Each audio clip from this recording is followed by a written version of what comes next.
Hello and welcome to the Last Looks podcast, a show where we catch up with talented hairstylists and makeup artists in the film and television industry.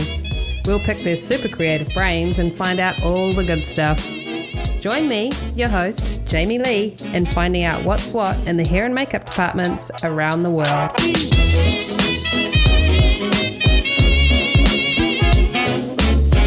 And now, our feature presentation. Today, I'm speaking with makeup and hair designer Jan Sewell.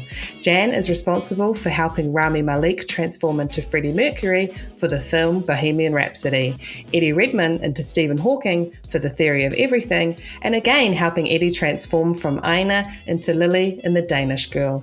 We chat about her start at the BBC, what helps her designing process when starting a project, and what lessons she has learnt coming up in our industry. Pictures up.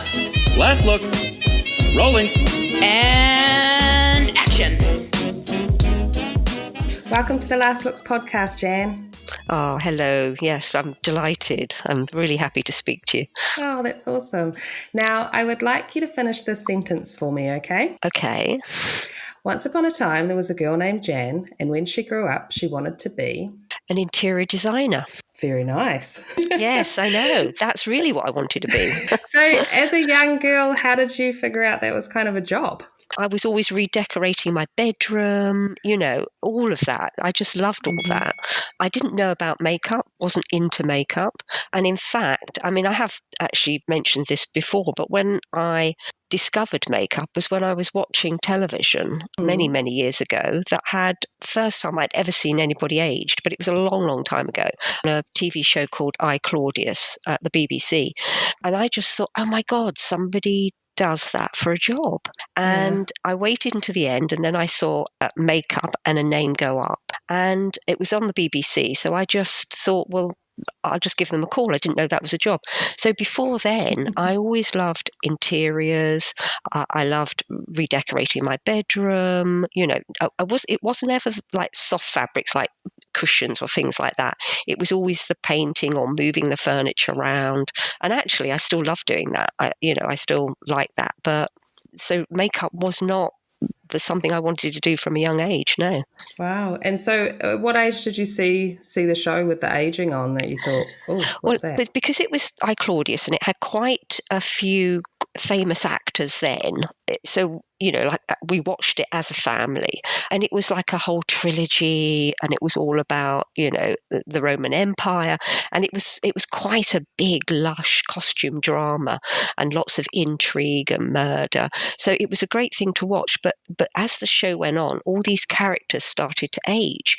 And I'm sure now, if I watched it back, you would think to yourself, because we've gone on so much, that obviously it looks a little cruder than what we do now. But it was absolutely amazing then. And that's what made me, there was nothing else that made me think. Because, I like doing prosthetics. I like doing makeup. I like doing hair. But I think it was the dramatic change that I thought was so brilliant. And that's what we can do, isn't it? Absolutely. So how do you make that happen? So I'm guessing when you're seeing this, are you in early high school or? Well, no, I was working. So I was like late teens. I'd just left school, and I was working at a architectural office because I was still trying to follow my let's be an interior designer. And I'd had a place at the London College of Furniture kept open for me, but I couldn't get a grant. So I was trying to make the money work, and it wasn't working. And so I was talking to a work colleague, and she just said, well, just give the BBC a call. And I thought, crumbs. And of course, then it was sort of easier. So I just called the switchboard, and I said, can you put me through to the makeup department? And they went, yeah, okay. And I just went straight through. And I just said, do you run courses? And they said, oh, yeah, we do. We run courses, and then you get employed by the BBC. We haven't got one at the moment, but give us your name, and we'll send you out a pack telling you what we require, which they did straight away. And I went off and I did a hairdressing course, and I think I did something else. And then 2 months later, they wrote and said, we've got courses coming up. Would you like to apply? Yes. And although there was 12 places available, and there was still even then, and this is like 35 years ago, there was still even then 240 people applying, and I was one of the 12. So it's always been competitive, which is interesting, isn't it? Because I certainly at school was never told that makeup was a job at all. And so, but anyway, so luckily got to the BBC, and I stayed there for 15 years, and it was the best training ground in the world. Yeah, I've heard that. That's pretty amazing. The tutor I had in New Zealand when I did my makeup course was BBC trained. And Who was that? Who was that? Midge Holding. I don't know if her surname had changed. I do recognise that name. Yeah, so she may have been the same sort of generation as mine, but yes. Yeah. I think it's with training. I don't know. I'm a believer of getting that strong foundation to kind of build off, I suppose. I think what was great about the BBC, which of course is really tricky now for trainees, is that I had a salary. I mean, it wasn't very much, but it was a salary. So I didn't have to go and look for work. You were allocated work. And sometimes it was great. And sometimes, you got shows you didn't want to do. But that's not a bad thing, that you should learn to work with different designers. There were quite a lot of designers at the BBC. And you worked with different ones. And you went from light entertainment to doing the news, going on to a bigger show. So, there was no panic about, paying bills.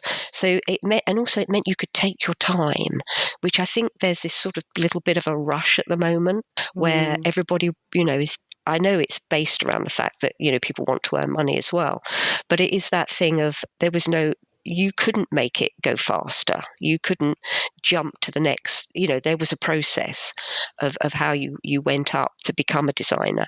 And you took the time it took. And I think that took lots of pressure off, actually, which was good.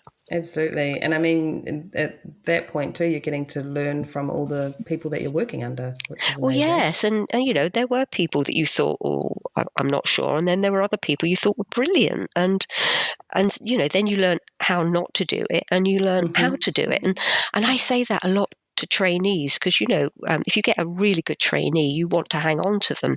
And then sometimes you think, really, they've got to go and work with someone else. They have to learn other things that I'm maybe not as good at, or learn to deal with different types of people, because that's a huge part of our job, isn't it? Is how you work with people, how you, different personalities.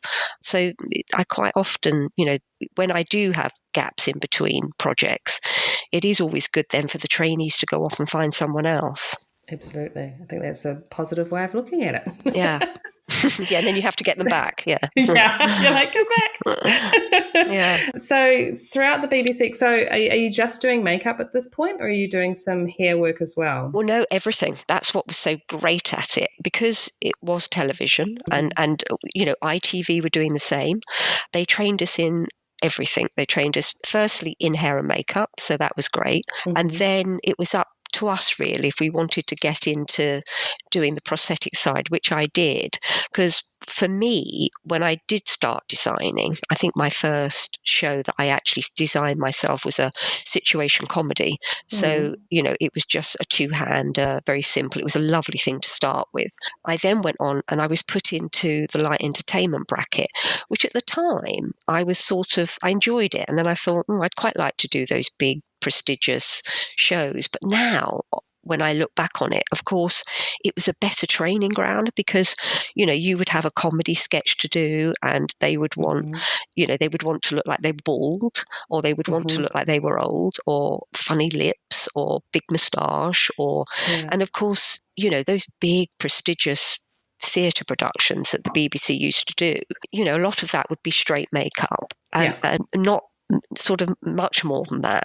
So in fact, it was the best thing, really. So it meant I went right across the board, and I was able to try things. And if they didn't quite work, or they weren't 100% in a sketch show, that it sort of didn't have that pressure. Yeah, absolutely.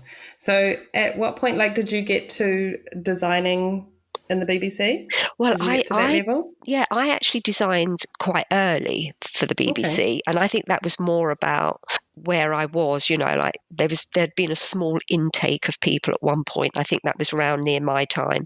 So as I was coming up, there was, that we had more opportunity. So I'd only been there 6 years, which is quite quick for the BBC. It was normally, 8 years. So that was nice. So I'd been there about 6 years, but I felt ready for it. Because sometimes you don't and sometimes you do. And I did feel ready for it. So it was good. And I was also very lucky because when I did go on to the sketch shows, I did things like French and Saunders. And I don't know whether you know that. It's Dawn I French. absolutely know that. Yes, Yeah. I never know who does and who doesn't. But obviously that led on, because I got to know Jennifer Saunders very well, led on to me doing Absolutely Fabulous for 15 years, which was... my goodness. I know. How fabulous was that? Yeah. Absolutely fabulous, Absolutely, Jen. I know. And it was an awful thing, really, because it sort of, when I did eventually leave the BBC, I continued to do AbFab afterwards, but it meant that I sort of stalled my career because I was getting asked to do films. But then if Jennifer rang up and said, I've got another series, I would rather do her series. So there was a point when I had to go, I have got to do something else. I can't just do AbFab, even though I would absolutely love to have done. But I mean, oh my goodness, the fun you must have had. Wow. Oh, it was hilarious. And it was always by the seat of your pants, because what Jennifer does is she knows exactly what the whole series is. She's got it all in her head. She's got it all mapped out, but she doesn't necessarily put it all down on paper. Right. So what we used to do, and how they used to make situation comedies then, was that you would go away and film for 2 weeks, and you do all the outside stuff you needed for the whole series, and then it would get slotted in. But you wouldn't necessarily get the full script for episode 1, episode 2, episode 3. So quite often you would have a meeting and you'd say, oh, I see, Jennifer, we're you're running out of the house. Okay. So we would do that on the outside recording. Is anything I need to know? Is there something that's happened before? And she'd go, oh, yeah. I forgot to tell you, the house has just burnt down. And you went, oh, okay, burnt makeup then. So you always used to have to check. Yeah.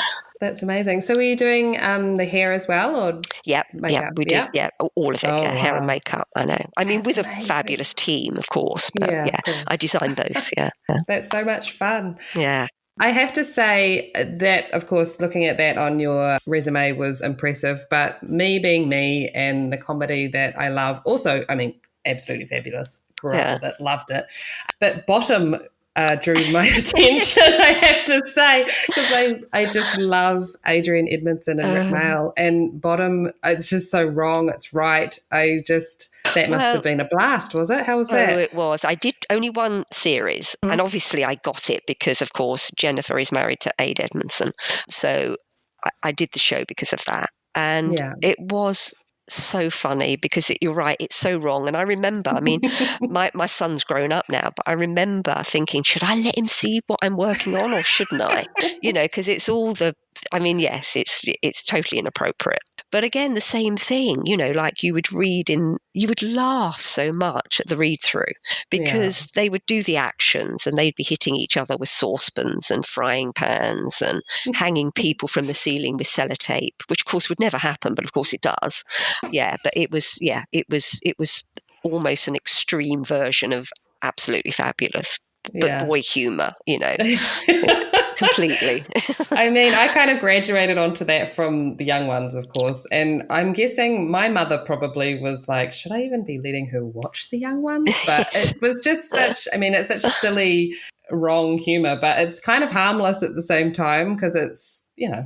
Well, it was interesting because it has been on television, not recently, but I think probably about 18 months ago. I think it did a run on one of the cable channels, and I watched it again, and it is watchable. It is, it is funny, but it is old-fashioned, in what their humour is. But it is funny. Absolutely. So how did you feel moving from your BBC world where you had your salary, you knew that next job was coming, and then moving out of that world into the unknown, I suppose. Well, it was scary, absolutely, because you can't say after 15 years you aren't slightly institutionalized, because you are. And you're right, you're comfortable, your pension's being paid, you have sick benefit, all of that. But the BBC was changing, and it was the first round of redundancies. And I was now at a point where I couldn't be told what shows I did and didn't want to do. And I remember thinking, there's got to be more choice. You know what I mean? It's like, I know there's a great show there. I know the producer, but he's not allowed to ask for me. Right. So they hadn't quite got around that. So I thought, I've got to do this. I've got to make the move. So I asked for redundancy, and they said no initially. And then I went to the union and I said, are you sure they can say no? And they said, no, they can't say no. So I did end up taking it. So, of course, I did have a buffer of a little bit of money, so that was good. And also, I had already been asked by Dawn and Jennifer to do another series. Okay. So, in fact, I already had work lined up. I just couldn't work back at the BBC for 3 months. So even though I was fretting, it was ridiculous because I had some money and I had a job. But you're absolutely right. It was the unknown of then going out and getting your own jobs. But surprisingly, of course, because you work on what you've done before, then your producers and your directors will ask you, which is exactly what freelance is. It's the impression you make. And of course, work did continue to come in. So I was, but it was scary. Absolutely. Yeah. It's good that you'd made all those relationships before actually leaving as well. And I also noticed you did Vicar of Dibley. Yes, of course, that's Dawn. Dawn, yeah. So that's what I mean. It's like you've already got your contacts, haven't you? So they would, and also I worked with Dawn's husband, Lenny Henry. Her, they're not married now, but so I worked with him. So of course it's that small family, which happens now. Lots of companies like Working Title, they'll quite often have a little group of crew members they love to work with, and of course that was exactly the same, because you'd be doing the show, and then of course husbands would turn up or wives would turn up, and then you'd end up working with them. So yeah, it's lovely. That's awesome. So while you're coming up at the BBC and on from that, has there been like one piece of advice that has stuck with you that someone's given you throughout that? At the BBC, I think what I probably did learn, which is what I've kind of already said, was that there was always something to learn, because you didn't have a choice. It didn't mean that project there wasn't something to learn from it. And I think that even now, having done this job for quite a while now, you don't know it all. So every job I learn something. There's always something to learn. And even now, quite often I'll learn from a trainee, because a trainee will come into a job with no preconceived ideas and will look at something in a completely different way. And I'll think, oh my God, I never thought of that. So I do think, because I didn't have the choice, the BBC always taught me that, there is always, even if you don't want to do it, there's always something you can learn. Yeah. So what is something you have learned recently that excited you? I think, very recently. I did a job where the actor was not that keen on wearing makeup. I mean, he's quite known for it. He doesn't really like makeup. But in this case, he really had to have it. And they were very keen to try and recreate a particular look that we had done in extreme weather. But I knew there was no way to do it other than makeup. And I think what that taught me was the fact that you absolutely try to achieve what the actor wanted and the director wanted, but always have a backup. And I had at least 3 backups of how I knew I was going to achieve this makeup. And we ended up having to use makeup because we couldn't recreate the same weather conditions in the studio. So I always knew, I mean, that is something I think you'll probably find a lot of designers have already said to you, is that you don't have one backup, you have 2 or 3, because you need to give people options. So I guess did already know it, but it was really lovely when it's confirmed that that's what you should be doing. Absolutely. That's awesome. So because you started designing quite early on in your career, what do you think makes a good head of department? and designer? Gosh, I like people. I do like people. I like people a lot. And I do think it's recognizing other people's skills, because although it's fantastic to keep a team close to you that know how you work, sometimes you need a different skill level. You know, sometimes you'll be doing a show that's hair heavy, so you'll need to have more, skilled hairdressers, or sometimes it's prosthetic heavy and very little hair, and therefore you have to go towards people like that. So I guess it's recognizing your team's skill level. I have to say, as a designer, I'm always a tiny bit selfish. I will always want to do the lead or the most interesting makeup, but that's about me, I guess, wanting to push myself. Yeah. But also, I think you have to recognize your team's skill levels as well. And I say you can't ask your team to do something you can't do. I mean, that's not true, because we can't be great at everything. But I do think you have to be realistic in what you're asking your team to do for you as well. And know, because of their skill level. I mean, there are fantastic hairdressers I've worked with, which I know all I have to do is say, I really want this wig stripped down. I want it permed here, and I want it coloured like this there, and and I know that they can do it.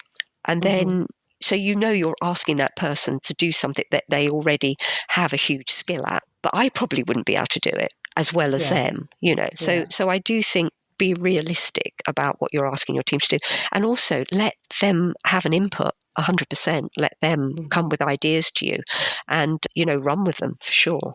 Yeah, I think it keeps people engaged and excited, and it keeps their confidence up too, that the boss wants to hear what they have to say. And also, I think it's really important to let people know, because everybody on the set knows that you haven't done everything. So when I do get a director who comes up to me and says, "Oh, that character looks fantastic," and I may have designed the look, but I won't have necessarily applied it, and I will always say, "Oh, look, so-and-so did that makeup." Either I'll pull them over so that they can thank them together, straight to their face, or I'll say, I'll let them know that you're very happy, and I always do, because I think that's important as well. Oh yeah, Jan, I have to say, I love hearing that. That is so awesome, because it's so often it'll just be, I did this and I did that, and it's like, no. No, and also they know you haven't. Do you know what I mean? But they also know you're in charge. They know you've designed the makeup because you've had the conversation with them. You've sat down with your director before your team's even on board. It definitely takes a team. Yeah, definitely.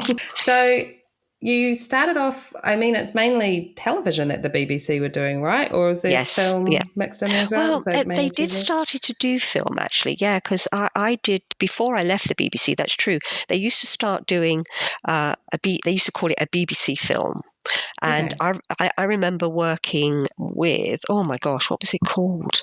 Oh my God, I did a film years and years ago called Body Double, which was like I think it was like a musical drama that was, very ahead of its time, that was a BBC film. And then I also did something called Hour of the Pig. That was it. And again, it was released as a film, but made for by the BBC. So I think I did 3 before I left the BBC. Okay.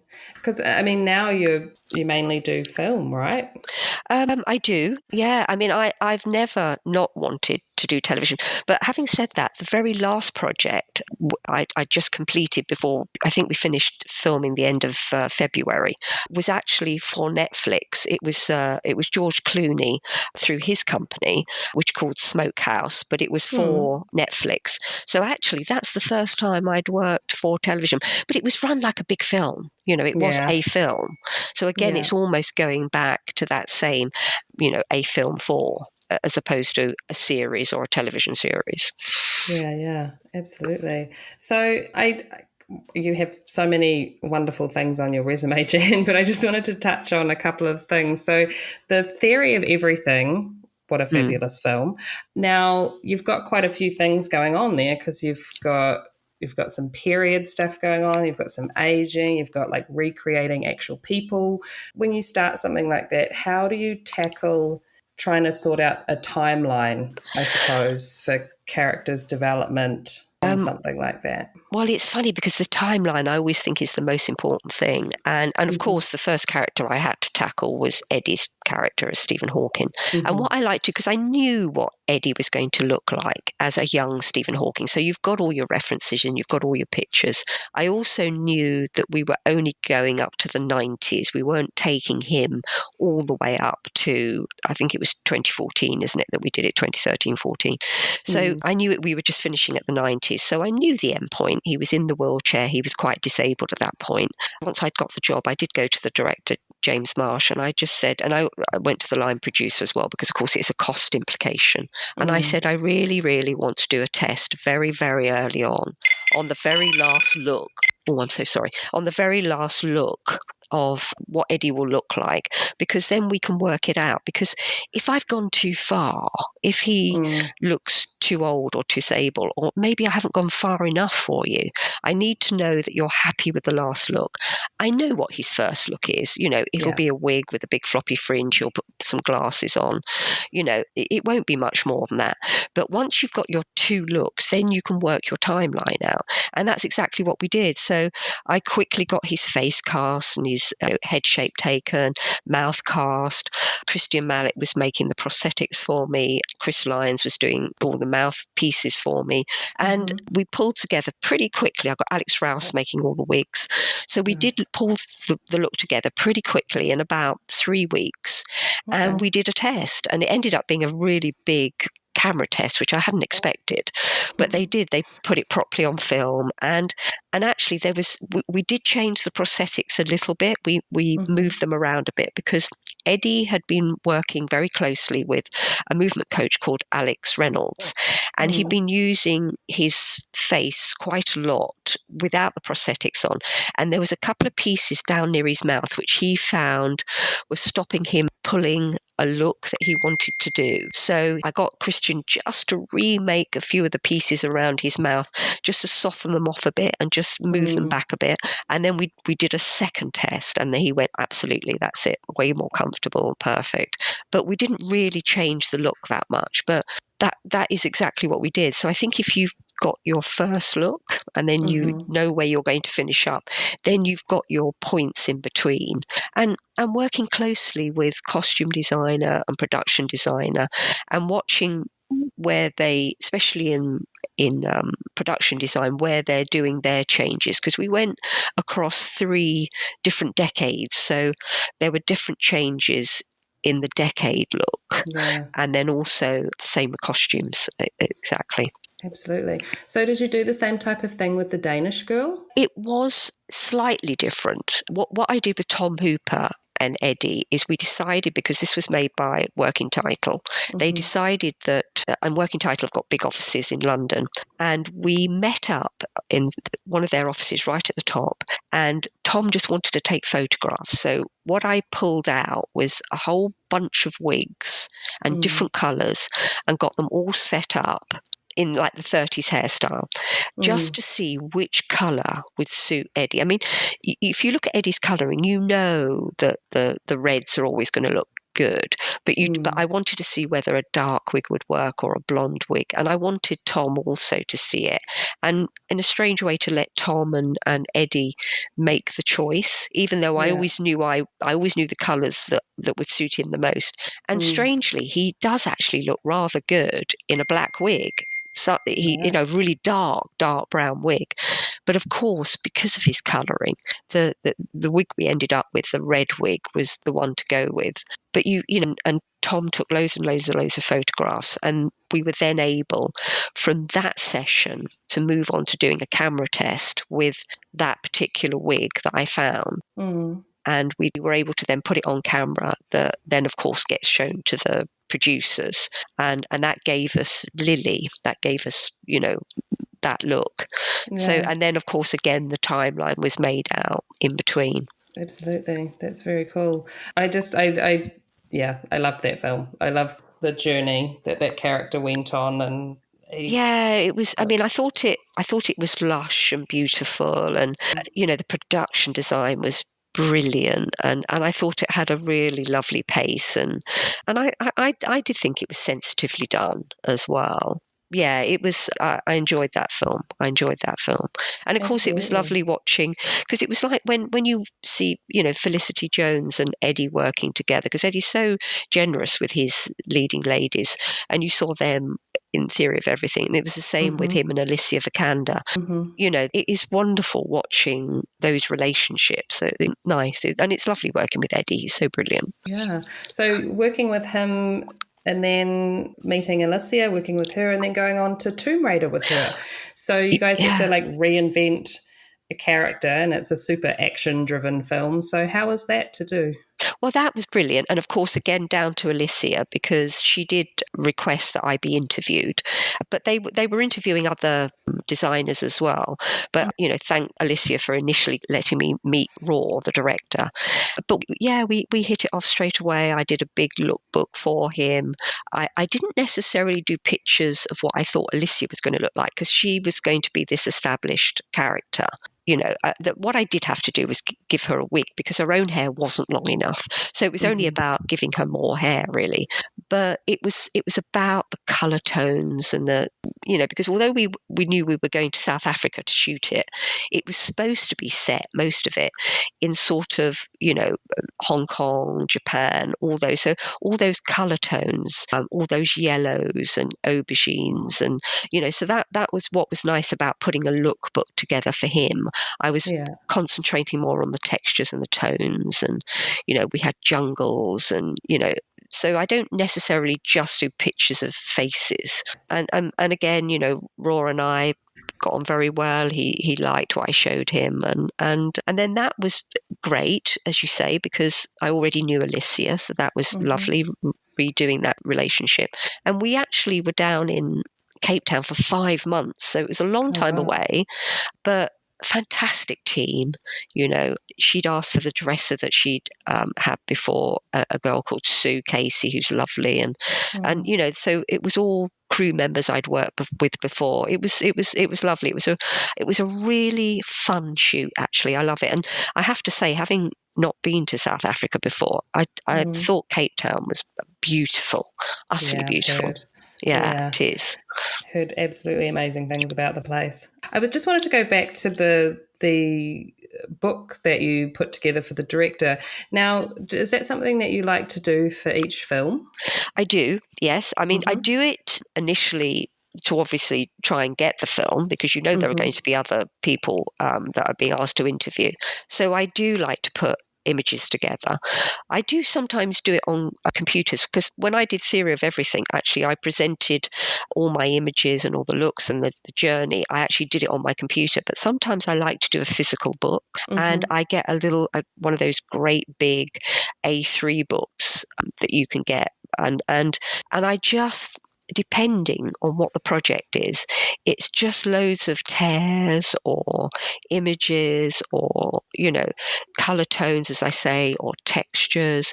And I use that book because I flip back on it. And in fact, I developed that book because as more characters came in, I would continue to put more tears in, more images, and show it. And in fact, the book quite often gets shown to the studios so that they're happy with it as well. And that's what happened with that particular Tomb Raider book, because I constantly went back on the images I'd pulled for the new characters as well. So it's a lovely, and also it's a good thing to have when your crew start to join, because then they can very quickly see your ideas and because the other thing I do, and I did do for that film, and I also did for the film Everest, I had special palettes made up. I went to Illustrator palettes, to PPI, and I put all my colour tones that I wanted in a palette, and especially out in Cape Town, because they can't get all the products quite so easily. And I wanted to make sure that only the colours I wanted in the film were being used. So I had PPI make me 20 of these palettes, and I just handed them out to all the local makeup artists, who were brilliant, by the way. They were all fantastic. And they all were then not scrabbling around trying to get bits of their makeup. You know what I mean? They knew the colours. They were all in there. They were the aubergines and the plums and the mustards and all those kind of colours, nicotine, tobacco-y colours. and they all had their own palette, which was made especially for the film. That's brilliant. I'm sure as a team member coming in as well, just to be able to flick through the book and get palettes like that, it's kind of like, okay, I know what we're doing. Well, I think it helps because sometimes when you try and describe a makeup or a look, it's some people will hear you say one thing and someone else will hear you say something else, and it's only about interpretation. But if they've got images, if they can see what I'm going for, the level of dirt, the layering of dirt, because that was the thing about Tomb Raider. And I did put some pictures up recently on my Instagram of some of the layerings of dirt that I did on Alicia, because also she had cuts and bruises, which were transfers because they were, from continuity wise, the best thing, and also because they stayed on, So it was being able to show it was always about the layering of, this color first, then that color, then break it down, then add that color, and then the sweat on top, and so I think it makes I like to see that on camera. Absolutely. I think it's so funny, I think, when some people kind of start in the makeup world and they're like, I just have to make somebody dirty. And it's like, no, there's an art to it. It's not. Yeah, I think dirt's really difficult. Yeah, actually. To get those layers and to get it into the creases of the skin. And I really appreciate a good breakdown. Yeah, and that's it. And it's also, you'll say to them, where do you get dirty? You get dirty like on your wrists because your hands get washed, and sometimes your wrists, and it's like on your elbows and in the creases. And you think about where you do get dirty and why you get dirty there, and sweat. And I think it's a science. I think dirtying up's really difficult. Yeah. And it's, going back to just why I think showing somebody visual aid is, I think, because we're just visual artists, aren't we? We need to be able to see what's going on. So that's awesome. I love that idea. And do you keep your books to hold on to? I do. Yeah. Sometimes studios want them because technically they belong to them, because you've done it for the project. But usually I do keep them. But I don't do anything with them. And I certainly don't, as we all know, when we sign our NDAs, that I don't show them or put them out on social media until the film's completely done, released, and all of it's come out. And even then, because I remember when I did Everest, I asked Working Title if they minded if I put a couple of pictures up, and one of them I wanted to put up was of Josh Brolin, but the film had been out and all the chat had been done, and they said, well, you should ask Josh Brolin. So I sent him an email and he said, no, totally cool with that, off you go. So I do think you have to be respectful of that as well. Yeah, absolutely. I think there's one of my pet peeves on social media is seeing people put up continuity photos. Well, yes, I know. And I'm like, ooh, like, to me, I guess being in the industry, it's obvious to me that that's a continuity photo. That's not a professional photo that's been taken or whatever. But it almost, I'm always curious whether they actually have permission. The permission, because that cast member has had that photo taken purely trusting that you are taking it for continuity purposes, and that's where it ends. So it's always interesting to me to see. Yeah. And you're right, because normally, as we know, when the still's photographer is there, all those photographs are passed by the actor, and they will put crosses through ones they don't want to be released. So, they normally have that written in their contract. But I usually do check it out. I usually contact and find out if they're fine with these pictures going up. So that's why I don't really have that many, actually. Yeah. No, it makes sense. So when you're getting ready for a job and you're putting that book together, and what are some of your go-to sources for research and inspiration? Well, like everybody, I'll go online, I'll go to the internet, and you start pulling photos or images, especially if you're doing a character that's already, somebody who existed. And most definitely when I did Bohemian Rhapsody, there was so much stuff out. Yeah. So much, of them doing their concerts. And so I got a lot, but also you're getting the same stuff all the time. So I don't think you can just rely on the internet. I don't think you can just sit down and Google things, I do definitely think that we're very lucky in London. We have wonderful portrait gallery. I mean, I do think you need to get to those places, especially if you're doing a period drama. You should get your books out. That there are so many books, and I will try and source books and buy them on Amazon and get them delivered. So I do think you do have to do more than just sit on the internet. And then, of course, the other thing is as we know, hair and makeup, we do often start way after production design, usually after costume. And there's already a wealth of images and referencing that they've already got. And they've already started, they're building the sets. So I go straight to the production designer. And you need to know their colour palette as well. Yeah. So I think that makes such a difference.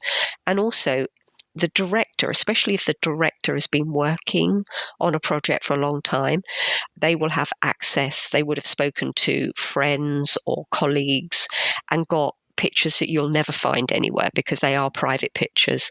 And I know when I started the theory, we had a lot of private pictures that had been given to us by Stephen Hawking's family, like his daughter. And a lot of those pictures were family holiday snaps that were not necessarily, anywhere. That's amazing. I had something similar, but it's not as inspiring, I don't think. It's kind of more creepy. But I did a film where we were recreating Ted Bundy, the serial killer. Oh, gosh. And one of his longtime girlfriends was, the director had been speaking with her, and she handed over like some copies of images that, no one had seen, and it was just kind of freaked me out. I was like, oh, this is so creepy. It looks so normal and happy and just as weird.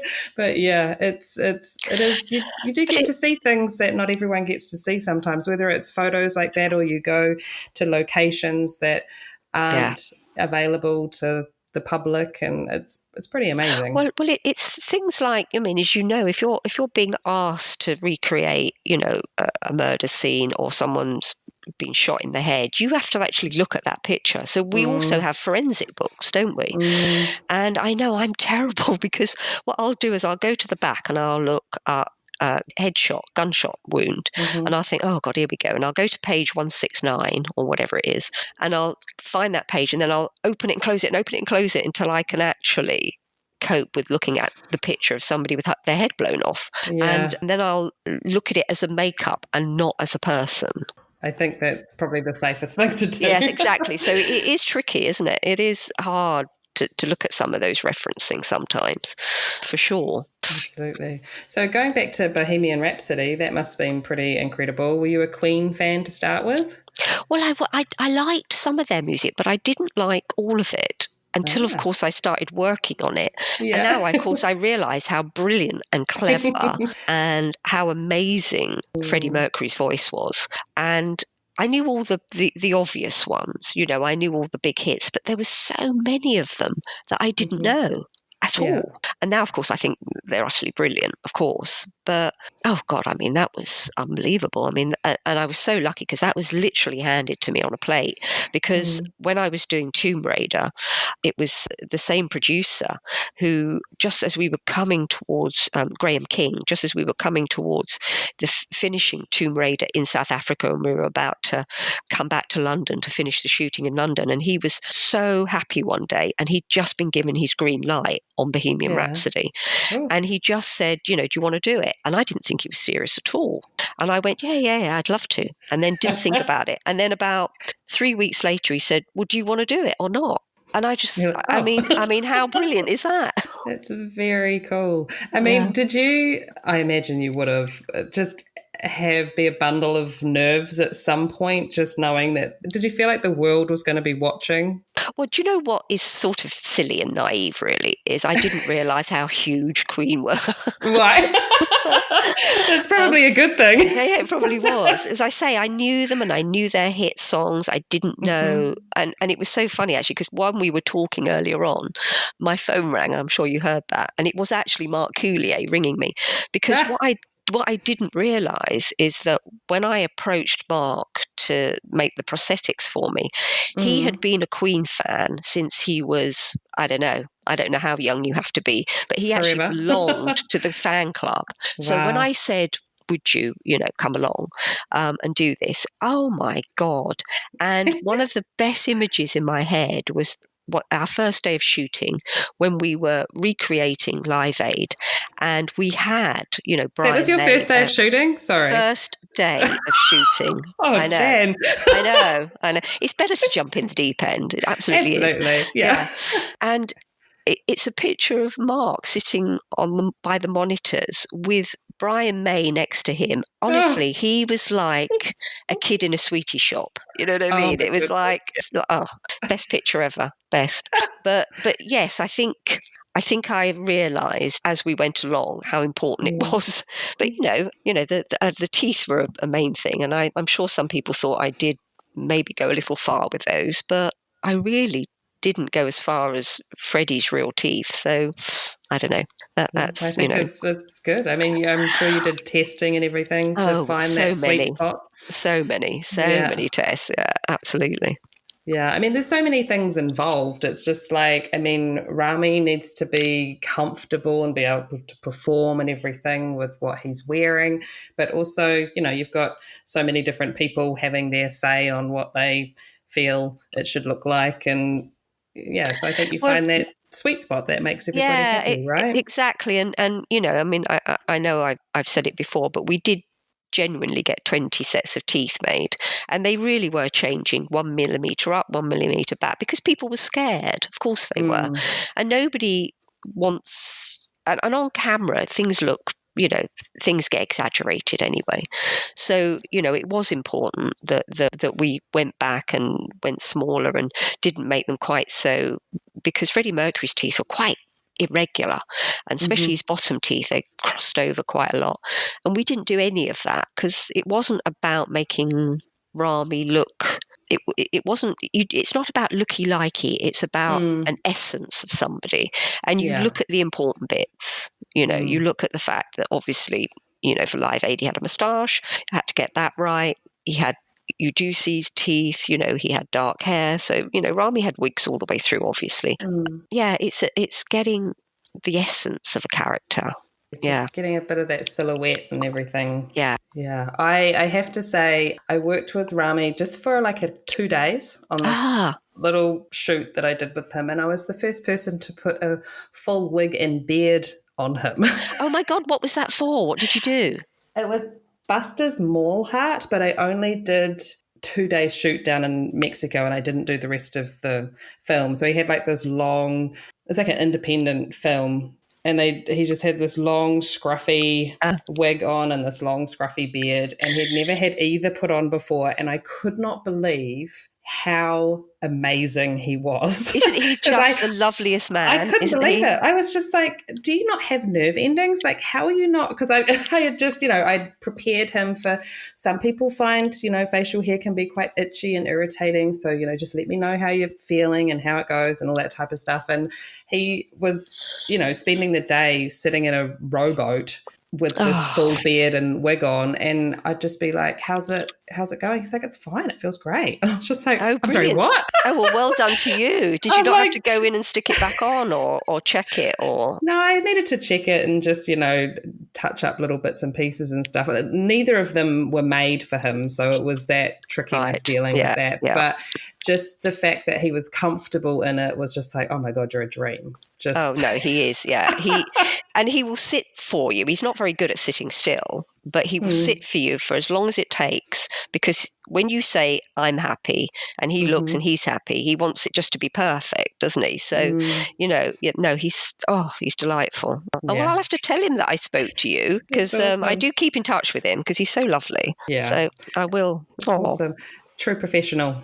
Oh, completely. Yeah. Now, you've done so many different types of projects and things, but I'm wondering if there's something you haven't done yet that you would like to tackle. Oh, crumbs. Do you know what? Because I've done period, so, and I do like that because you get to do fab hair and all of that, and I do like a wig. I don't think I've done like a real action movie. I know Tomb Raider was quite actiony, but I think I don't know, I think I would quite like to do, the thing about action movies is it's going to be full of stunts and second unit, and it's not so much that bit I want to do. I think it's about the filmmaking. I tell you what I love more than anything is being on a film set. I love watching everybody come together with their little individual bit of skill that makes this the massive, machine that works. And I do love it when you see these amazing big cameras and the big rigs and, all the things that the stunt people do when they've rehearsed and rehearsed and rehearsed, and they've got people on wires. And I love all that. I mean, I have, of course, Wonder Woman. I have seen all that wire work and the extent to it. But there is something about being on a set where everybody's skill needs to be perfect to make that moment. That's Mark Coulier again. So it is about everybody coming together that I think I love the most about it all. So I think another a real big action movie, I think, would be quite cool. Yeah, it's always very impressive when it's just like, they're going to do what with that car? It's going to flip? Oh, okay, wow. Yeah. Yep. And if I was just to talk about makeup, I don't know. I think I've done quite a lot. I mean, like I did love doing Everest, because that was another big thing that was, was a big action thing. And we did helicopter all the way up to just under base camp. So I did enjoy that, I guess. So I have done it. Why am I saying that's what I want to do? I have done it. I don't know. Maybe I've done most things. I don't know. Maybe I have done most things. That's awesome. So how challenging was that, going up in the mountains? It was physically really challenging. I thought I was fit, and I realised I really wasn't as fit as I thought I was. It's a different type of fitness, really, isn't it? It is, and it's the the lack of oxygen is the thing that you don't know how you're going to react until you experience it. And I did get altitude sickness twice, where I was physically ill, but then it was over with. You just get this blinding headache, and you just feel very nauseous, and then you're fine. But it is strange, the lack of air. There was the highest location we went to. You just had to move really slowly, and that was it. Everybody just moved very slowly. You didn't exert yourself. You had to drink tons of water. What were the temperatures like when you were there? Cold. They were very cold. But it wasn't, because it's a dry, it's not, strangely, it's not wet up there. It's a very dry, cold. It didn't feel uncomfortable. It was just cold. You just had to be wrapped up. Yeah. Did you have any challenges with your products?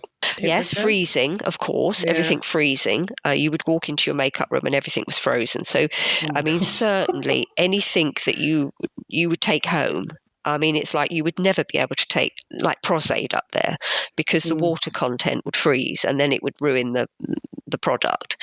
So you just had to make sure that there were definitely things that you took back with you and you kept them warm.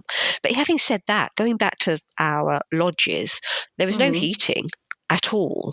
So, so, there weren't many places you could keep anything from freezing.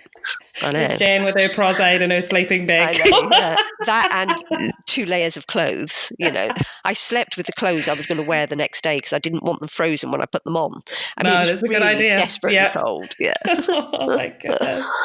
That's amazing. So coming up through your career thus far, what do you think are some valuable lessons that you've learned? I think I've kind of touched on them a little bit. I think it's that thing of, the lessons is that you are as good as your team, that it is collaborative. I mean, also, I think you have to also realise it is just a film as well. Yeah. So there are moments when you have to let go. You really have to let go, and you have to let things go. Also, that you always are learning. You absolutely are always learning. There's always, I don't think anybody thinks they know it all, but I do think there is always a lesson to be learned on every job, or a different way of doing things on a different job. So it's about just being open-minded and as I say, collaborative. And of course, because, our job is working with actors, and they come and they bring their dynamic. So it's always going to be different anyway. And that's what I relish, because I even, some actors are fabulous, and we've certainly talked about Rami and Eddie, and other actors, can be a little bit, not difficult. They just will be less into makeup, so you have to find another way of doing it. And I think all those bring, the different way you would approach how you apply your job, how you do your job. And sometimes your job is not about the makeup, it's about supporting that actor, emotionally as well. But yeah, I think just, always something to learn, always. That's amazing. So having had such a incredibly, I guess, rewarding career so far, when you look back to that young girl who was watching TV and saw the aging and thought about being a makeup artist, is it what you envisioned? Oh, much more. Much more. I didn't awesome. Realise. I mean, it is all consuming, isn't it? I do love, they say there are people that work to live, and then there's people who live to work. I absolutely think I've been so lucky. I've seen so many things. We talked about, when we talked about referencing things, I've gone into locations that I would never be able to get into. There was one film I did many years ago, which was in Morocco, and we got to go into the king's harem. They weren't there at the time because he has many palaces, and we were given permission to film in the palace in Morocco while he was somewhere else. But when would you ever be able to get into the harem of the king of Morocco? You wouldn't. That's amazing. So it's so much more than I thought it would be, because I feel it's a bit of a lifestyle as well, It's always a bit of an adventure, isn't it? And you're going with different people each time, and it's yes. Can I apologise for all the phone calls? And talk to Mark about that. Yes, exactly. That was someone else. Yeah, No, totally fine. So I wanted to know, Jan, if you had your whole setup in the trailer ready to go, but I took away one tool or product from you, what would freak you out if I took it away from you? What would you not want to be without? Oh, my brushes. Oh, I love my brushes. I'm not a finger person. I know lots of people do use their hands, and that's just a different way of doing it. But I love my brushes. I spend a lot of money on my brushes. I look after my brushes. I feel it helps me. I think, from the fine fan brushes to the beautiful Japanese brushes. There's some fantastic makes out there. I have on more than one occasion had an actor say to me that they feel like I'm painting them, that that they're the canvas. And I do feel like that. I feel that, my little fine brush, if I've, put a little prosthetic on and I'm just flicking around with a little bit of, Illustrator, just flicking on, or getting a little fine brush and doing a couple of little dots just to cover a line that I think just needs breaking up. I don't see how you do that without your brushes. My brushes are like, Well, you're an artist. I'd like to think we are, aren't we? Yeah. We are. I think so. Yeah. And who would you like to hear on the podcast? Well, that man that keeps ringing, I think you should try and speak to Mark Coulier.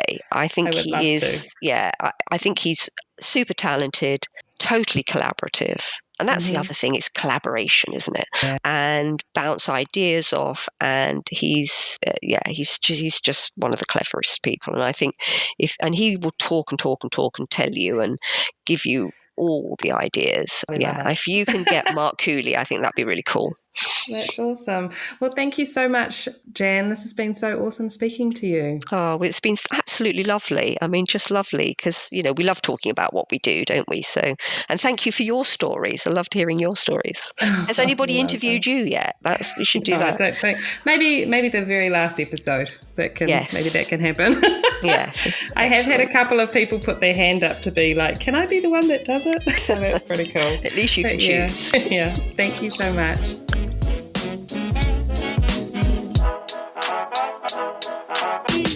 For links to see more about our guests, go to our Instagram at The Last Looks Podcast or our website, thelastlookspodcast.com.